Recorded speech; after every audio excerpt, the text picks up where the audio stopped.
poor lighting, or just a few features that need adjustment or upgrading. And remodeling to accommodate aging in place is a big up and coming market that's growing continually. So, how do you locate a multi-generational home? Well, today many families are recreating their own picture of success. And success to this group means choosing a way of living that combines the extended family resources and creating closeness. Being a multi-generational family is more than just a way to live, it's a way to thrive as well. So, how would you find a house that works for you and your family? Well, I help people evaluate their housing needs and help them find the location and home that meets those requirements. The predominant locations for multifamily type of housing, as far as builders are concerned, are in Arizona, Nevada, California, Florida, even Minnesota. Yes, snow, I know, and New Jersey, North Carolina, South Carolina, Texas, Washington State. It can take a while to pinpoint your solution. If you have a lot of time, then you plan on about 2 years of searching. But working with a realtor who specializes in this type of housing solution can shorten the search time and gets you into your new lifestyle faster. You can listen to my previous podcast on choosing a community, or you can contact me with further information on how I can help you in your quest for a better lifestyle. Move or improve with Debbie at gmail.com. And thanks so much for joining me today. I look forward to future podcasts on divorce on a budget and other topics that are important to baby boomers and beyond. Thank you. Okay, you're about 10 minutes short. Oh, crap. Okay.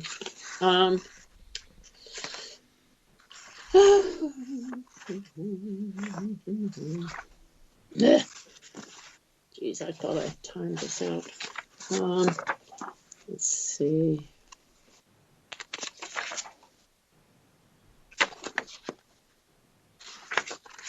I'm looking in my notes. I need 10 minutes. Your 10 minutes would be right on target. So how many minutes do I have now? You did have just touch 16 minutes. Oh, geez. I talked too fast. Plus, we've got a couple minutes, or about a minute or so in there when you were coughing and stuff. Okay. I'm just looking through my notes real quick. Mm-hmm.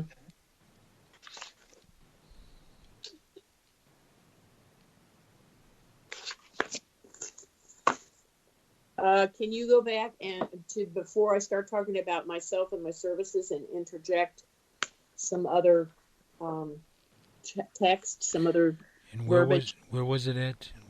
Well, right before at the end where I started talking about, let's see, let me find something.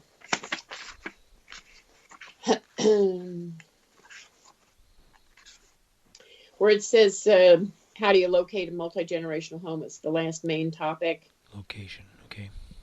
Yeah, we can do that. You want to plug what you're going to do? Plug it in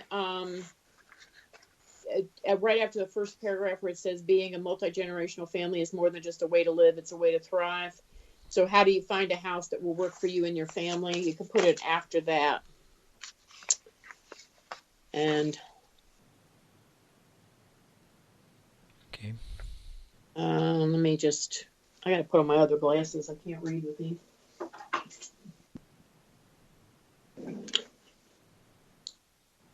Okay.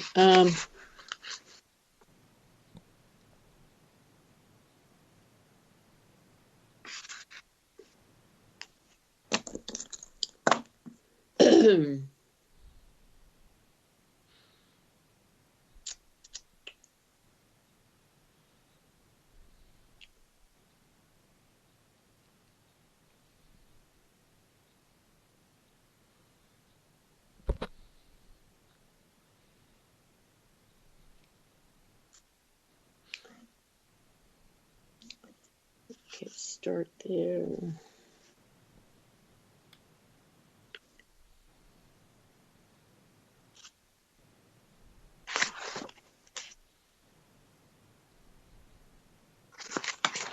Okay, I think I can wing it.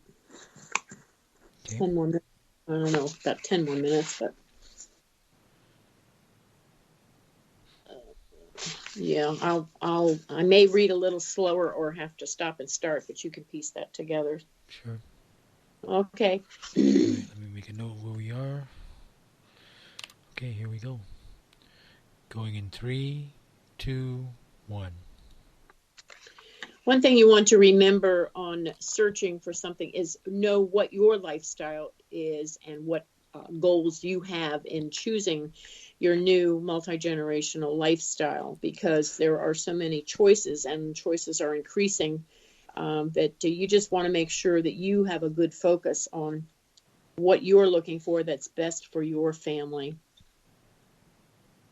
Some senior living communities are built near schools or city centers, and they have programming that's proactively created to give seniors an opportunity to connect with people of other age groups. So if you want to stay in your home but have your parents be able to interact in senior centers and that sort of thing, it's another option. There are programs that bring together residents and children. The children go visit the residents and they play, read, eat, sing, and learn. And programming like that, it creates intergenerational interactions for senior residents, which is really a key solution to the problem of isolation for seniors. And it gives senior living providers another option for delivering intergenerational lifestyles beyond residential arrangements only. So from a residential standpoint, senior living providers would seem to have an inside track on this intergenerational trend, but there is a good bit of competition from outside their industry, because intergenerational senior living is not just about seniors. The other generations have to be there as well. So developers who traditionally work only in all ages housing are reading the tea leaves and sliding into this space from the other direction. So there's a lot of options out there to choose from. Senior living providers really don't need a glimpse of competition from beyond their industry to spur their action on intergenerational multifamily living. They're seeing the opportunity grow right in front of them because of consumer demand. That's very important. The health and longevity of seniors, they're living longer, they're remaining healthier. They don't see senior living as a place to go off quietly for 10 years for a late life move in to death kind of situation. And prior to independent living, the number of seniors moving into active adult communities is growing, which means seniors might be in some sort of senior living situation for several decades. There is a place in San Francisco. It's called Bridge Housing, and they have 30 senior living properties, but 7 are in a multi-generational model. And it focuses on a mission of providing affordable homes for working families and seniors. And the multi-generational move is driven by the city's wave of high-income young residents, largely from the tech industry. Their presence often ends up pricing out seniors and families. So making communities intergenerational or multi-generational benefits the residents and the overall community. It's a winning marketing strategy. It's a big advantage. They always have a wait list of people who want to move in. They have thousands of applicants and only a few apartments. So it's a very incredible situation and something that builders need to pay more attention to. Part of the desire of seniors to engage with other age groups is the joy of diversification of experience. But part of it is simply a solution to isolation. A study published in 2015 in Perspective on Psychological Science concluded that prolonged isolation is as bad for a person's health as smoking 15 cigarettes a day. And a report in 2013 from 4 professors at University College London Department of Epidemiology and Public Health found that feelings of loneliness can increase the risk of death by up to 45%. There's an aging population and people are living longer, but not necessarily living together longer. So isolation is a big issue, and multi-generational housing helps prevent that or lessen the problem of isolation.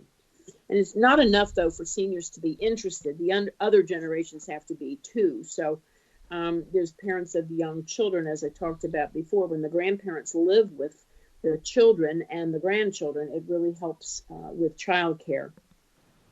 And university and graduate students are also, students are in their 20s and they're embracing opportunities to live with seniors. And the senior can use that person as a go-for person and home sharing. And you can partner graduate students with widows, empty nest seniors, or single people who need to have someone to help them. And there are many options to choose from, but the economics and demographics speak for the future wave of, I'm going to stop, hold on. There's a land investment firm in California that entered the senior living space with a community called Terramore, which is about 1,400 homes in a master plan community in Southern California. And it has a mix, as I mentioned, of the 55 plus neighborhoods with all age market rate ones. Lakewood Ranch in Florida is another good example of how a master plan community can integrate that type of housing. The company in California made this move out of a business imperative, though. They had done market research and company leaders began to recognize the reality of the powerful senior demographic, which to that point really wasn't tapped very much. And they decided to enter the space, and they have been very successful in achieving that kind of diversity. And as I said before, they're not making any more land. So to use that land more efficiently is really a good idea. The use of land, or the lack thereof, makes builders and others more respectful of the use of developing a land-based need for multi-generational development. Because land is at a premium. They're not making any more of it. And so you're going to have to figure out what kind of people are going to move into your community. And it makes sense to bring in seniors, millennials, middle-aged people who spread the wealth. And creative land use through multi-generational senior living development is a boon to outside communities too. Whether you're building a new property in a city center or on a university campus, or retrofitting existing housing to better serve an aging population, a developer who creates a space for seniors that benefits neighbors of all ages removes some of the barriers to construction. Cities have many constituents, and if you have a product that addresses multiple constituents, it's much easier to sell. So then you can stop and then go right into that last paragraph that I did before, unless you want me to repeat it.